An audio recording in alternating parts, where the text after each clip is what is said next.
It's October 8th. I'm being tortured this morning specifically to metal in my neck and not to any other part of my body.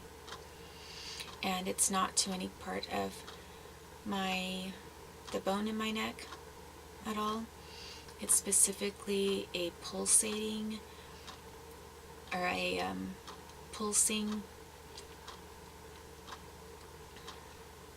technology feel to a specific part of metal in my neck on the left side.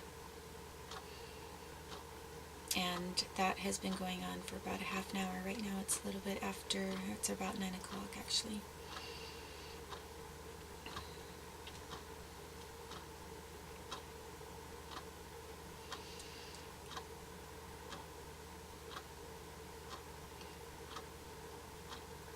I believe I left off yesterday talking about CPS and specifically Judge Alicia Nakata and Michelle Erickson. I kind of skipped ahead a little bit, but I was talking about how I was, in the timeline of things, I was talking about how I had been trying for such a long time to get this psychological evaluation and how they stalled that for a year and a half, and then told me that if I did not put myself into danger, very serious danger actually, and they knew the circumstances because I explained everything very clearly.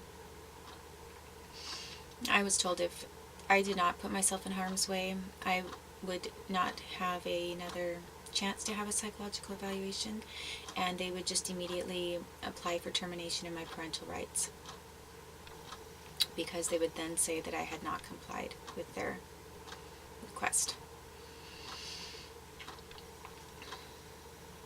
So it was, as I say, in the middle of the week.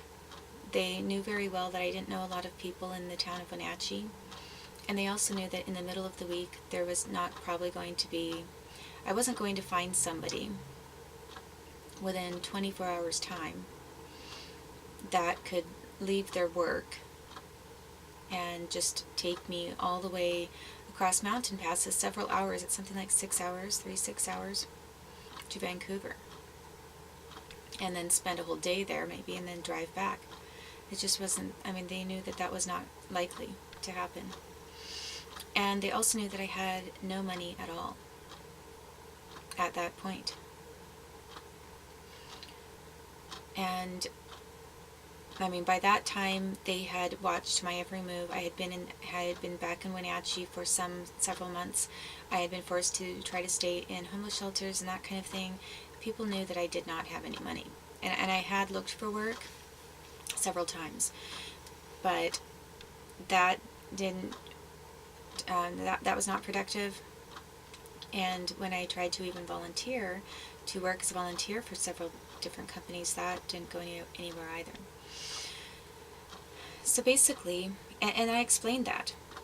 I said very clearly to Michelle, I told her what the circumstances were, that I had no money at all. And what was I supposed to do? Hitchhike? And she basically said yes. She said, if that's what you have to do, she said it doesn't matter how you get there, but if you don't get there, we're not paying for it again, and we'll terminate your parental rights. So that was how I was forced by the state of Washington into an extremely dangerous situation. And I did not realize, when I think about who her supervisors were at the time, I had been told Jennifer Godfrey was Michelle Erickson's direct supervisor. I had the next person up from Jennifer Godfrey is Russ Haugen, and he's the director of the entire Wenatchee CPS.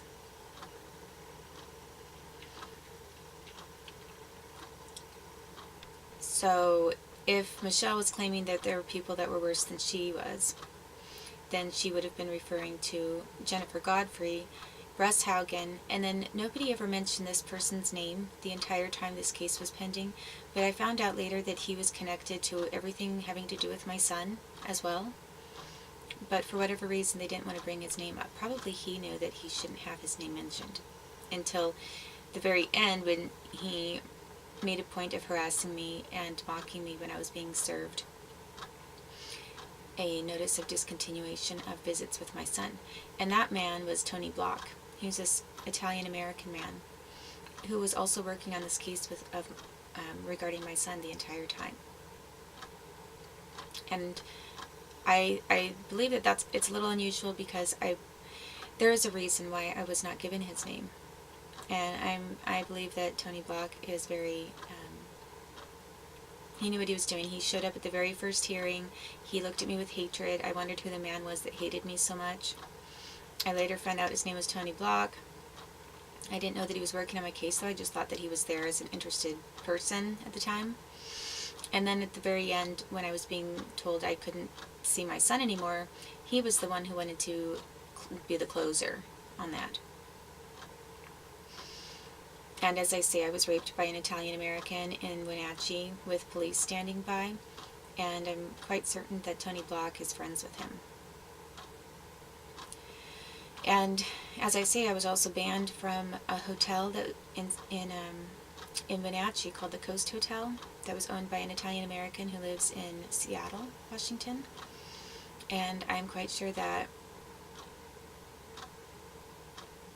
Tony knows who that individual is as well. So I was basically forced to go. If I'm going to Vancouver, anyone would have known that I would have to travel somehow get from Wenatchee across the mountain pass, probably into Seattle, and then travel from there.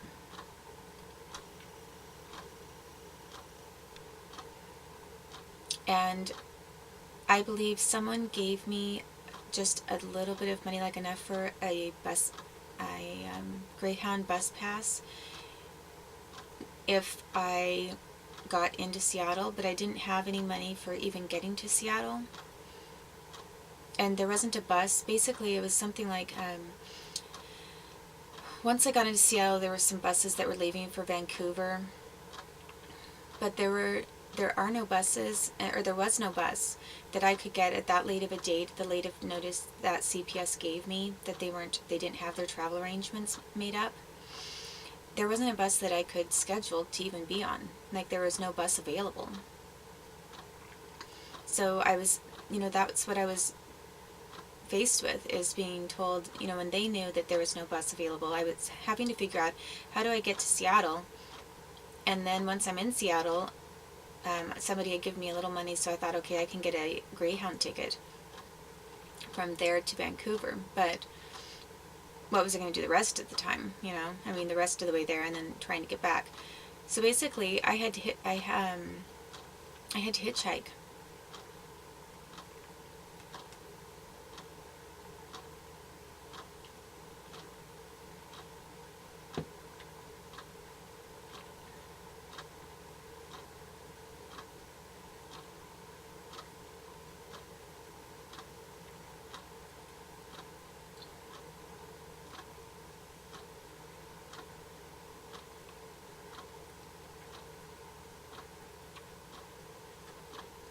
And there was sort of a weird situation with this family that I was had been staying with for a very short time in Wenatchee. And he's connected to the United States military. And told me that he would give me a ride as far as, I think it was Seattle, and then I could go from there. And I remember that he had given me a ride a different time, one other time, to pick up some of my things, or to drop something off, I think, at Shannon Borg's house. And the two of them seemed to indicate that they had had conversations in the past, or that they possibly knew who each other was. I don't know if that's because police knew him, and they let her know ahead of time that he was going to be on his way, because she was connected to employees who work for the government. I'm not sure how she already sort of knew about him, but they indicated by how they acted around each other, that they did know about each other already. And since I'd already just had all these problems with being forced out of my job and collusion between the local police and the Seattle FBI and possibly CIA with obstructing me from being able to work at this one position in Seattle, it's really not impossible that this other man knew a law enforcement person and who knew her, and it's a very small, extremely closely knit area. It's very hard to describe what Wenatchee is like. And so I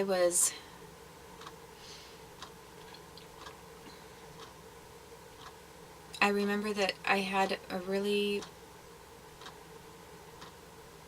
kind of a weird feeling the one time that he went with me to do something where he met her and then took me back. But then he said he would give me a ride to Seattle, and I can't remember what he did, but he started doing something that scared me. He started saying something that was really creepy, and I actually can't even remember what it was. It wasn't I wasn't paranoid. He was literally making some references, or maybe it was that he was driving really erratically and crazy. It was something that I would really have to think about, because I can't even remember right now at this moment. But I asked him to stop the car and I got out.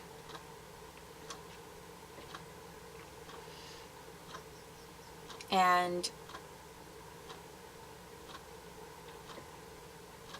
I would not have ever done that when I already had this trip arranged, to try to go to Seattle, if he had not been going out of his way to do something that was really frightening.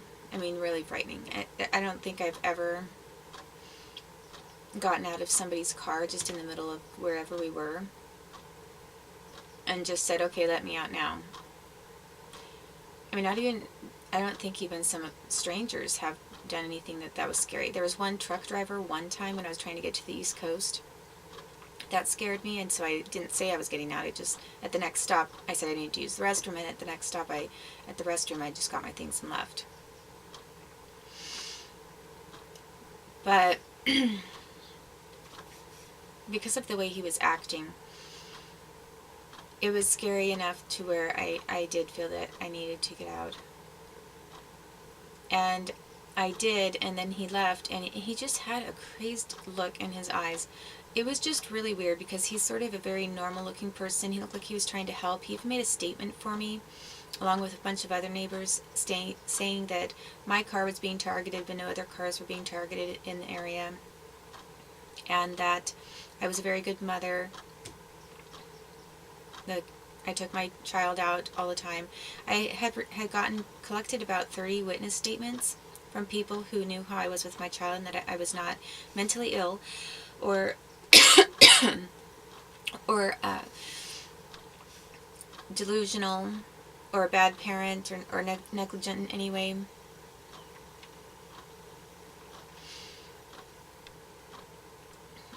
And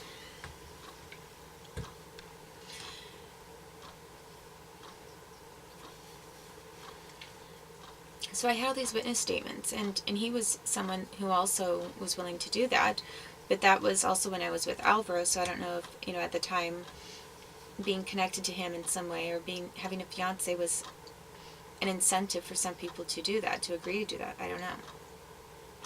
But I didn't have anyone lie. They said exactly what they really thought, and then I had it transcribed. And I had all these statements. I had 30 statements from people in the community that refuted everything horrible that CPS was saying, and it was very powerful. I mean, it was a very powerful testimony, and that information was never entered into the public record. It was supposed to have been entered and filed, and because I was being refused an attorney and then had a problem with a couple of them that had conflicts of interest, that information was never put into the court record.